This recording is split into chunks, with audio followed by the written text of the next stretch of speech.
4 अगस्त 2019 श्रीनगर की घाटी में एक अजीब सी, बिल्कुल एक अनकही सी खामोशी थी। और जो होने वाला था वो किसी भी आम ऑपरेशन या आतंकी मुठभेड़ से कहीं कहीं ज्यादा बड़ा था। ये कहानी है एक 30 साल के इंतजार की, 5 साल की एक बहुत ही सघन तैयारी की और एक ऐसे फैसले की जिसने पूरे देश और दुनिया को चौंका कर रख दिया था। तो चलिए कहानी की शुरुआत करते हैं उसी रात से, उस सन्नाटे से। उस रात जम्मू कश्मीर के हर बड़े नेता के घर के बाहर सुरक्षाकर्मी तैनात कर दिए गए थे। सड़कें एकदम खाली थीं, सिवाय पैरामिलिट्री फोर्सेस के ट्रकों के जो एक के बाद एक गुजर रहे थे। हवा में एक अजीब सा, एक अनजाना सा डर महसूस हो रहा था। धीरे धीरे पूरी घाटी का संपर्क बाकी दुनिया से टूटता जा रहा था। हर कोई ये तो समझ रहा था कि कुछ बहुत ही असाधारण होने वाला है, लेकिन क्या, इसका अंदाजा सच में किसी को नहीं था।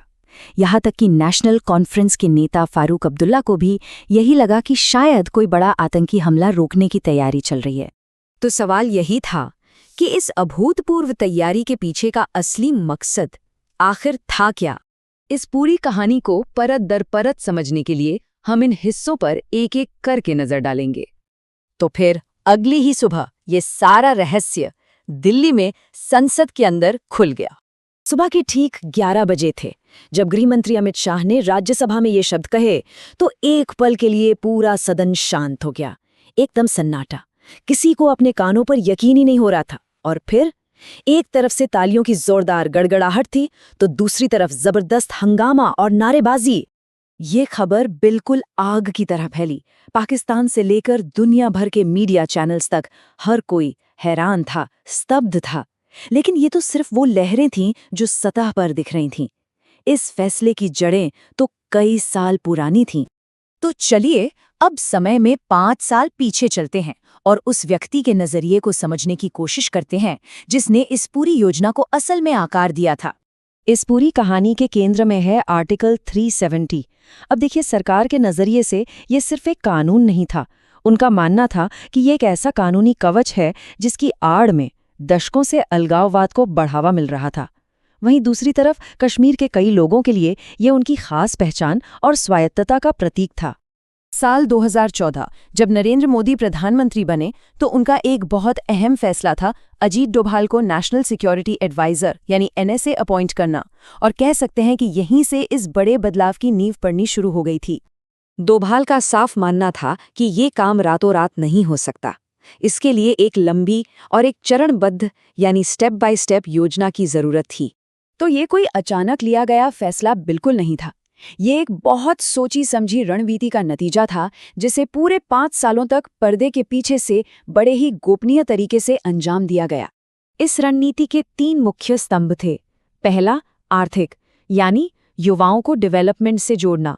दूसरा, खुफिया, मतलब इंटेलिजेंस नेटवर्क को इतना मजबूत करना कि कोई भी हरकत छिपी न रहे।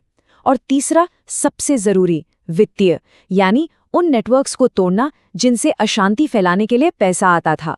साल 2018 का अंत, एक टॉप सीक्रेट मीटिंग होती है। कमरे में सिर्फ 3 लोग मौजूद थे, प्रधानमंत्री मोदी, गृह मंत्री अमित शाह और NSA अजीत डोभाल। डोभाल ने अपनी 4 साल की पूरी जमीनी तैयारी का ब्यौरा एक फाइल में पेश किया और बस इतना कहा, सर, वक्त आ गया है। तो अब जमीनी काम पूरा हो चुका था। बारी थी आखिरी और सबसे मुश्किल चरण की। जुलाई 2019 में जब हजारों अतिरिक्त सैनिकों को घाटी में भेजा गया तो दुनिया को बताया गया कि ये अमरनाथ यात्रा की सुरक्षा के लिए है। लेकिन असल में ये एक दोहरी रणनीति थी।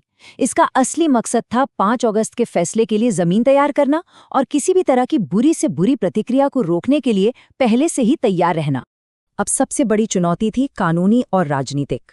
अमित शाह की टीम ने संविधान की ही एक क्लॉज का इस्तेमाल करके रास्ता निकाला। हालांकि कई कानूनी एक्सपर्ट्स ने इस प्रक्रिया की वैधता पर सवाल भी उठाए। वहीं दूसरी तरफ राज्यसभा में बहुमत जुटाने के लिए पर्दे के पीछे से कई राजनीतिक समीकरण साधे गए। तो 5 अगस्त को फैसला हो गया, लेकिन जिस बड़े पैमाने पर विरोध और हिंसा की आशंका जताई जा रही थी वैसा कुछ भी नहीं हुआ। ये वो सवाल था जो सबके मन में था। कई लोगों को, खासकर पाकिस्तान को, ये उम्मीद थी कि कश्मीर में अशांति फैलेगी, लोग सड़कों पर उतरेंगे। लेकिन ऐसा हुआ क्यों नहीं?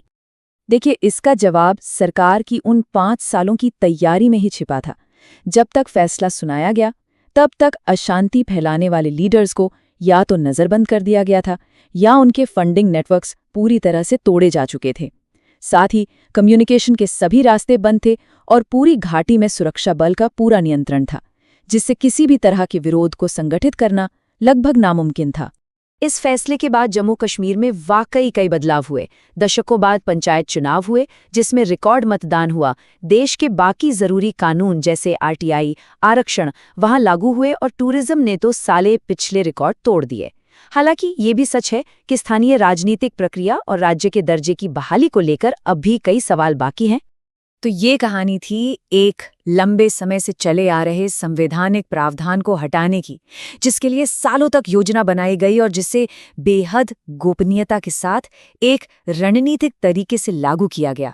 और ये हमें सोचने पर मजबूर करता है कि क्या एक बड़ा राजनीतिक फैसला, चाहे वो कितनी भी लंबी और सटीक योजना के बाद ही क्यों न लिया गया हो, क्या वो किसी क्षेत्र के इतिहास और भविष्य को हमेशा के लिए बदल सकता है?